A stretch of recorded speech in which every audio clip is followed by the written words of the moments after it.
Support for Central Florida Public Media comes from Orange County Library System, offering enriching programs and resources for seniors at 15 locations throughout the county, with hands-on workshops, expert-led seminars, and more. A complete list of programs is available at ocls.org/senior/events. A state budget standoff appears to have come to an end.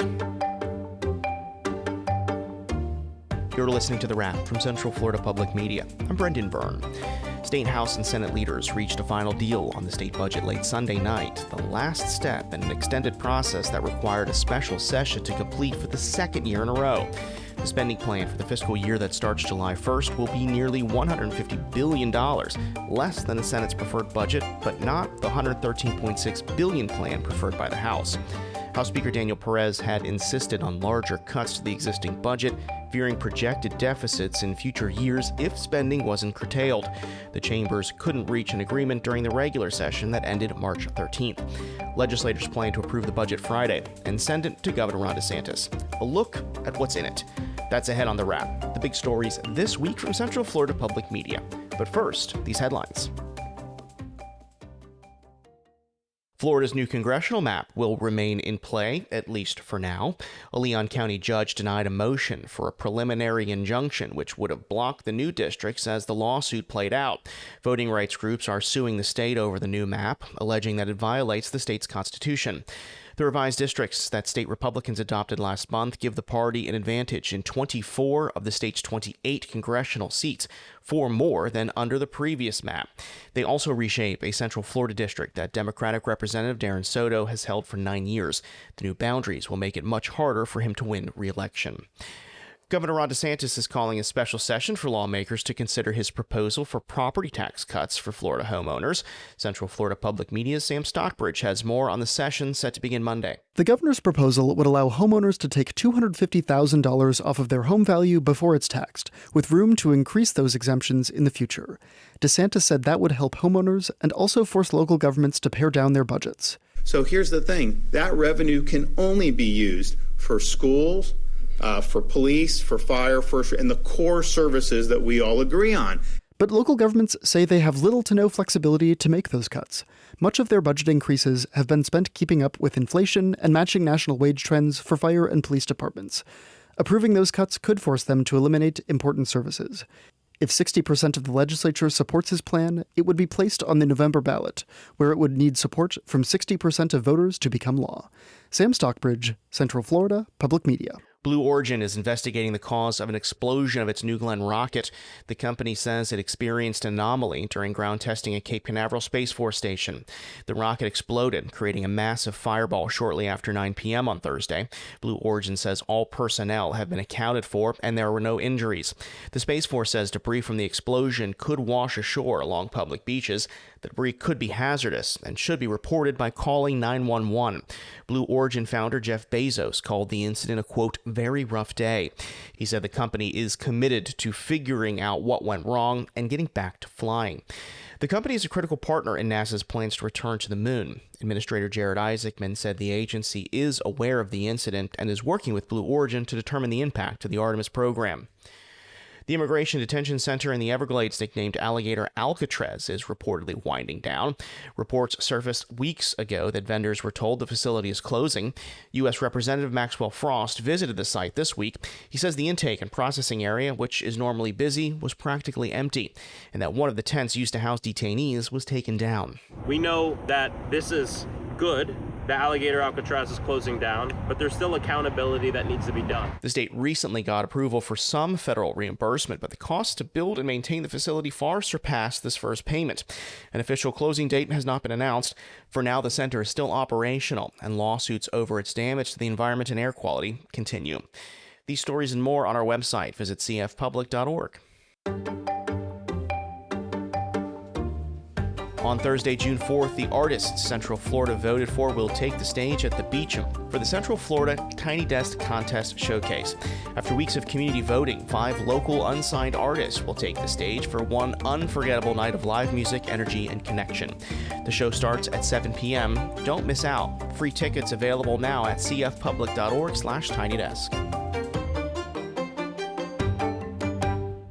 Legislators on Friday are voting on a negotiated state budget totaling $115 billion. The deal comes after a special session was called after lawmakers failed to reach a deal in the regular session earlier this year. Once voted on by legislators, it heads to the governor's office, where it will be subject to his veto pen before the budget takes effect July 1st. Central Florida Public Media's Sam Stockbridge spoke with Engage's Richard Copeland to break down the budget. Sam, the House and the Senate reached an agreement late Sunday night. They filed a bill on Tuesday. They landed on a figure for this budget just shy of $115 billion, a little more than the House wanted, a little less than the Senate had called for. Did they simply split the difference? It's a funny question. I think, yes. I think when you look at a lot of the differences that there were in policies that Democrats had been pushing for, which obviously there being Republican supermajorities in each chamber, there wasn't really much that they had to go on. I think they were mostly in alignment on a lot of these things. I think a couple of points of disagreement mostly came between the Senate and the House. I think the Senate had, as you mentioned, a bit of a bigger budget. Not much, but a little bit bigger. But both of the figures that they proposed are a step down, a cut from what the legislature approved for the current fiscal year, so during the last session. But yeah, a little bit more free with money from the Senate. The Senate approved some money for the families of the Groveland Four. And, only $4 million, but the House was pretty universally more conservative with the money that it actually set aside for a lot of these programs. And we'll talk about the Groveland Four in just a moment. Do you get the impression that this is a budget that Republicans in both chambers are happy with? I'd say so, yeah. If there was one thing that I think there might be some consternation over, there's some lingering uncertainty that had been identified by a state audit over the state's school voucher program for private schools and charter schools. An audit last year found that there were some pretty significant problems with the accountability in the way that program was administered that made it difficult for money to be tracked from students and to kind of follow where the students went if they left a public school district and went to a private school district. There was findings that a lot of public schools were supposed to have money for kids that came to their district from a private program that simply wasn't there. And so the Senate actually had a lot of support for introducing some stronger auditing and transparency measures to have a better eye on how that money was being moved and managed. And that just wasn't in the House proposal. And ultimately, it ended up being left out of the final version of the budget. So I think a lot of senators felt that that was pretty important, and I think we're frustrated that that got left out. But for the most part, I saw a quote from somebody saying that, pretty much everyone left a little bit unhappy, which is about the definition of compromise. Exactly. And despite the balk on that auditing funding, the legislature did allocate a record amount for education during this session. Definitely. More than they had, although I know that House Minority Leader Fentress Driscoll was definitely looking for a lot more money, and I would suspect pretty much every other Democrat in Tallahassee was also looking for more money for public schools. There's money in the budget for increases for corrections officers working at state prisons and state law enforcement, and they have had some difficulties in both of those areas maintaining employees, so they're thinking, maybe some more money will help with their retention, but ultimately, I think a lot of people were hoping to see more increases for state workers across the board, including for teachers and for school districts. And that just wasn't a part of the final budget, I think, to the degree that a lot of Democrats were hoping for. Addressing the state's healthcare needs, the Senate had pushed for $30 million in funding for the state's Cancer Innovation Fund during the regular session. The House balked completely. In this special session, they agreed on $20 million. What was the House hang-up, and how did they reach this figure? I think the hang-up was, as we mentioned, the House Majority Leader Daniel Perez had, again, reservations about the size of the budget, looking for ways to trim anything that could be considered fat. And I know that he had raised some questions about wanting to have a very specific idea of where that extra money would be both coming from and where it would be going, what programs it might be helping to fund. I would guess that the $20 million was probably a compromise intended to smooth things over with that which was a priority for First Lady Casey DeSantis. So again, compromise, a little bit of what the House wanted, which was to keep funding flat, a little bit of the priorities from the governor's wife, First Lady Casey DeSantis. And Governor DeSantis has always been a supporter of Florida's wetlands. The legislature passed a colossal $514 million restoration package that would include the Everglades. Yeah, that's been a longstanding priority for Governor DeSantis. In fact, I was just reading press releases from a few different nonprofits or Everglades adjacent agencies that noted that this is, I believe, the eighth consecutive year that he's asked for substantial investments in Everglades funding for restoration and improvements. Are we going to see any of that programming in Central Florida? That's a great question. It has been a sticking point, I think, for a few folks in Central Florida environmental protection groups, just speaking with our environment reporter, Molly Durig, that there's been some frustration that some of that money feels a little bit too tied to regions in Florida that are just a little bit too far south to really make their way here in Central Florida, even though we also play an important part in the water ecosystems that fuel the Everglades up here. So there's a case to be made that, we could certainly stand to see more investment up here in Central Florida too.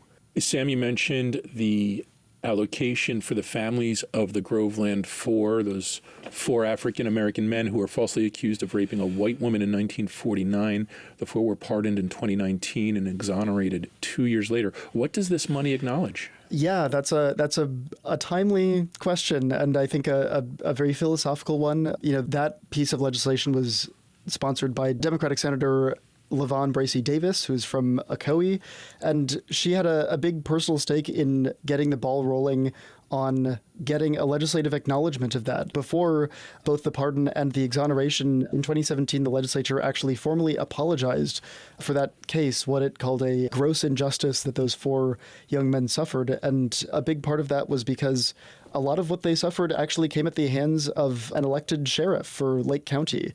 My interview with her, she talked a lot about how that money is less about the actual dollar amount that they settled on, which will be $1 million per trust for each of the boys, but also it's about acknowledging and taking a step to move on and move past the state's role in this terrible miscarriage of justice, what was eventually found to be a lot of perversions of the judicial system in the way that case was handled and then proceeded.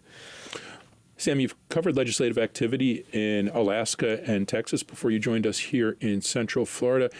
Did you see anything unique about the relationships or the operations within the Florida legislature compared to what you've seen in the past in other states? Yeah, what's really funny is a lot of what I saw in the Florida political negotiation process for the budget reminded me a lot of actually Alaska.